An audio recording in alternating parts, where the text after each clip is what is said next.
So me and this customer need to be best friends. Probably take the guy out for a cold snack.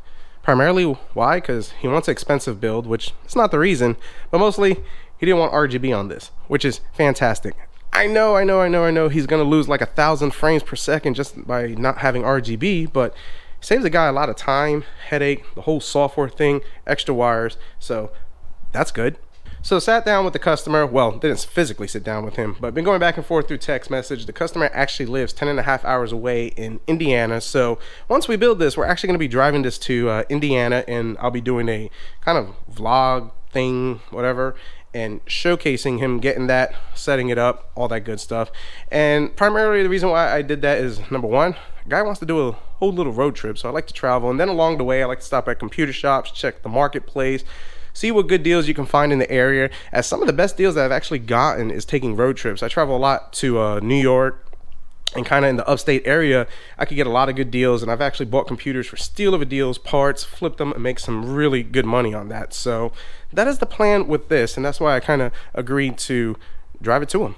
So let's talk about what we went with. The biggest focus, number one, had to have a 4090. So we went to this Zotac Gaming. It's the Trinity OC. It's the 4090, and it's a fantastic graphics card. I actually did a video just kind of showcasing it, but mostly testing it and showing how pretty good that graphics card works. Fantastic, really cool, and runs amazing. So going with the CPU, he's focused more on gaming, so we decided to go with the i9 13900K.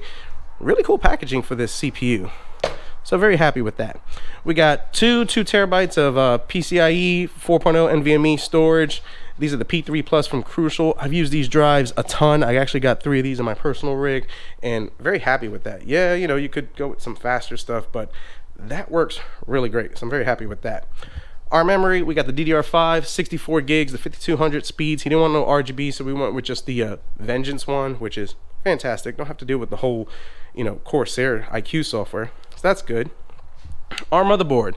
Now this is where we could have gone a lot of different routes. We could have went with the whole Asus Strix and the Tough. I like using Asus motherboards. They're fantastic. I've never had an issue with one. The Tough, I'm not a fan of it because it has that little yellow writing stripes on them. And yeah, the only thing about that is that you got a color theme that you're going for, but then you're stuck with that yellow. No bueno on that one. Went with this one primarily, and I'll see if I can show you on the back over here.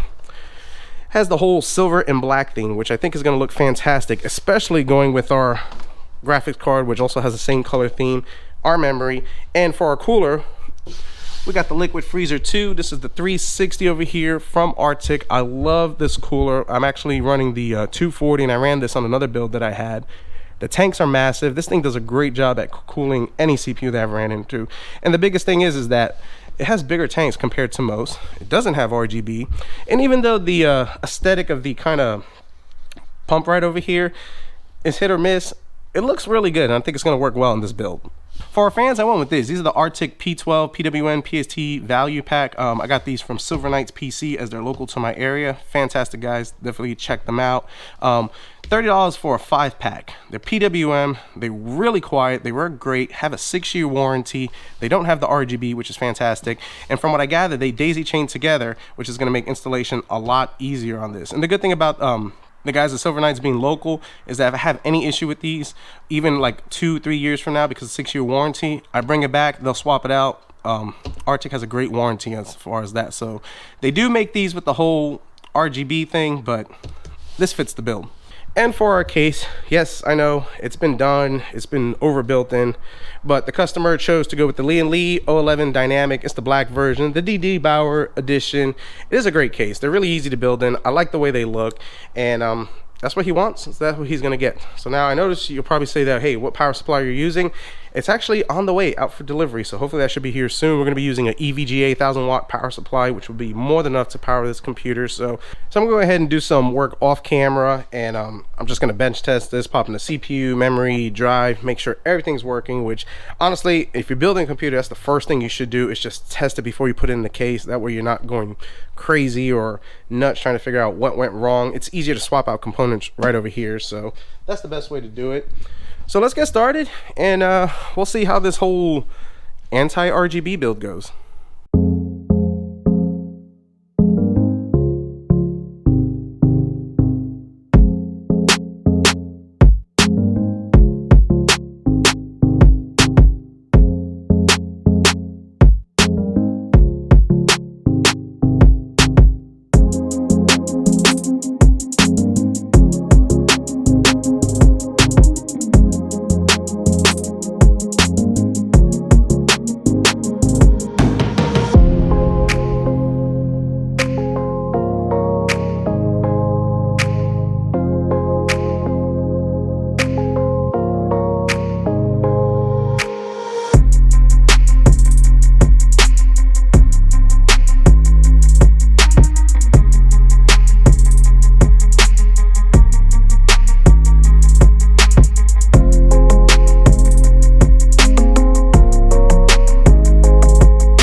finally done.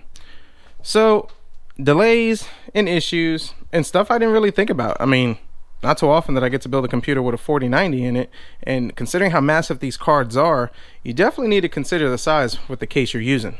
So let's start with the graphics card. First off, if you notice, the orientation is different from when we started. When I started building it, we were actually going to do a traditional mount, just mount it in like we normally do, but I forgot or didn't really think about the power pin connectors or the fire connectors for this 4090. They mount over here, and because they mount right over here, the card sticked out so far where the connectors were actually up against the glass. When you went to close the panel, which I didn't even try to do it, it was putting pressure on it. Considering the risk of these connectors, them not sitting properly, and all the other issues, and not to mention I don't want to leave anything under pressure for a prolonged period of time, we had to go with a different solution. Vertical mount.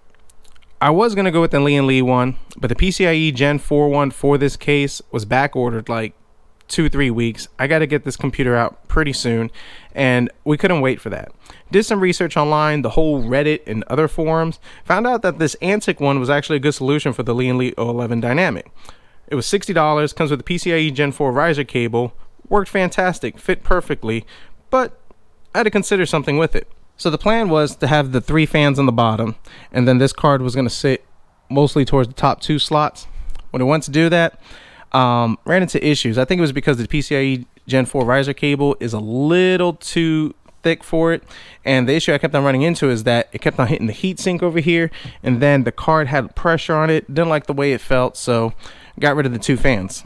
Now it sits perfectly, it's resting against the case, it's not resting on this fan, believe it or not, and we're still getting good airflow. Looking at the temps were fantastic, ran some stress tests and GPU stress tests, and I actually have a dedicated video for this that will be out or will be released on it, talking about the Antec vertical mount, how it works with this case, temperatures on it, so definitely check out that video. But the temps are fantastic, had no overheating considering that we deleted these 2 fans, plenty of airflow, and I will say these RTX fans that I went with definitely gets the job done. So now for the choice of the components, the customer wanted a fast gaming CPU. The 13900K definitely checks the boxes. The 4090, sure, I think that's fast enough. So with going those 2, his biggest thing was that he really did not want any RGB. So I decided to go with this MSI motherboard because I really like the color aesthetic. It matches the graphics card, which we chose was the Zotac one because we like the look of it. And also I wanted to go with that RTX 360 AIO, and they kind of have the whole silver black theme going, which looks fantastic, and it kind of complements the case very well. Now some may be saying, well, you got RGB on the graphics card. We talked about that, and he wanted to keep it. So using the Firestorm software, we could actually delete action on the whole RGB goodness. But he said no, he wanted to keep it as the RTX 4090, the Zotac one. He wants it to be the showcase. So we are done, and it's taken a little over a month to do this build.